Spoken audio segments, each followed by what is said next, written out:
weeks ago, several imams of the Islamic Leadership Council of Metropolitan New York joined an equal number of Muslim community service providers and activists in a boycott of Mayor Bloomberg's end of the year annual interfaith breakfast. We stated then that we could not, in all good conscience, ignore the fact that our faith community is in the midst of a civil liberties crisis.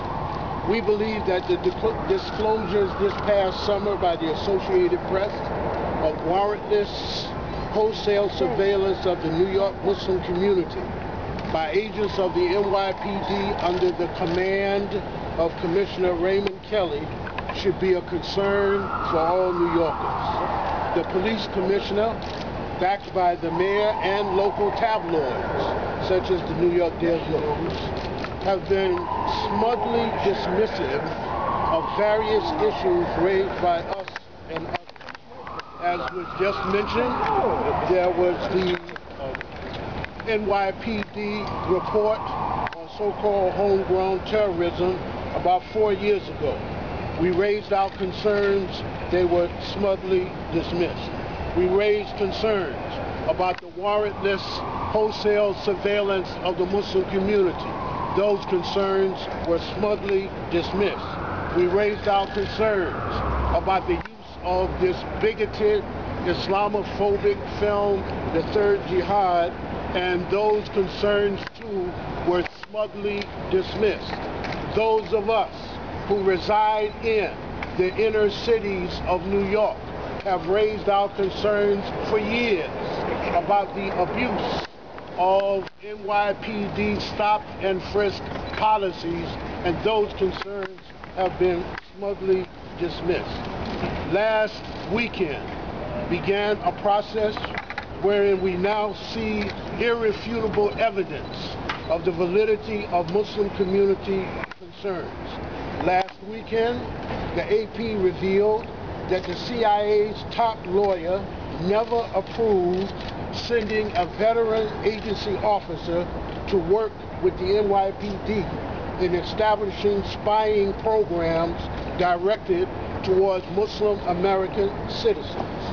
Thus, 38 years after the New York Times broke the news of CIA surveillance of Americans who were, at least in their eyes, guilty until proven innocent, we, the people, find ourselves facing the specter of a 21st century COINTELPRO, once again in the name of safety and security.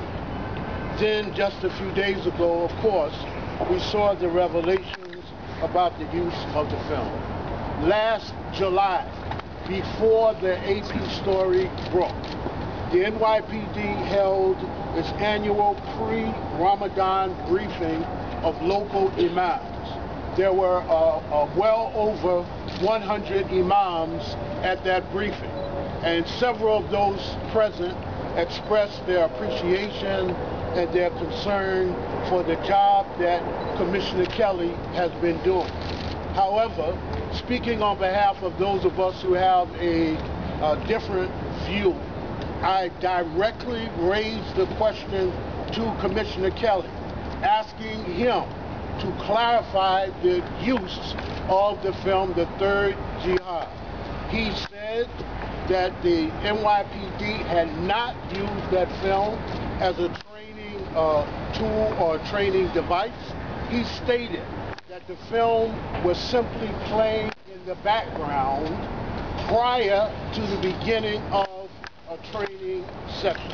It is now clear that either someone intentionally deceived Commissioner Kelly or Commissioner Kelly intentionally deceived us. We of the Muslim community respect those who respect us. And if the police commissioner had chosen to respect us and to engage bona fide Muslim leaders in this city who might differ with him and engaged us in the spirit of community policing instead of deceiving us and mistrusting us, this entire matter might have turned out differently. It's clear to us that the same mindset that can justify the use of a film like the Third Jihad for counterterrorism training, much less appearing in the film, is the same mindset that justifies the use of warrantless, wholesale spying on the Muslim community. And therefore, the Islamic Leadership Council of Metropolitan New York supports the call of the Muslim American Civil Liberties Coalition for resignations or dismissals and a city council investigation and instituting of an effective and meaningful community control and oversight mechanism, and the retraining of police officers whose minds have been poisoned by that film and others like it. But additionally, we as imams, as religious leaders of some of the oldest Muslim congregations in the city, we additionally intend to call upon State Attorney General Eric T. Schneiderman, and if necessary, Federal Attorney General Eric H. Holder Jr. to investigate the showing of that bigoted film by NYPD personnel, as well as the systematic violation of the civil and human rights of Muslim American citizens. We share the concern of every New Yorker for safety and security for us all. Terrorism is an evil that must be eliminated, but one cannot fight wrong with wrong. One must fight wrong with right. We all want to be safe, but we contend that you New Yorkers must not tolerate violation of civil liberties and profiling of communities based upon race, ethnicity, religion, or politics. Muslims, like every other American, are innocent until proven guilty, not the other way around. And it's our intention, probably in 2 weeks, on Friday, February the 3rd, to continue our struggle for justice by asserting our constitutional rights to freedom of worship, freedom of assembly, etc., by once again, and freedom of worship, by once again holding an outdoor massive prayer service just north of here, to be followed by a rally and a march on One Police Plaza. As we get closer to that date, we'll release those details to you. Thank you.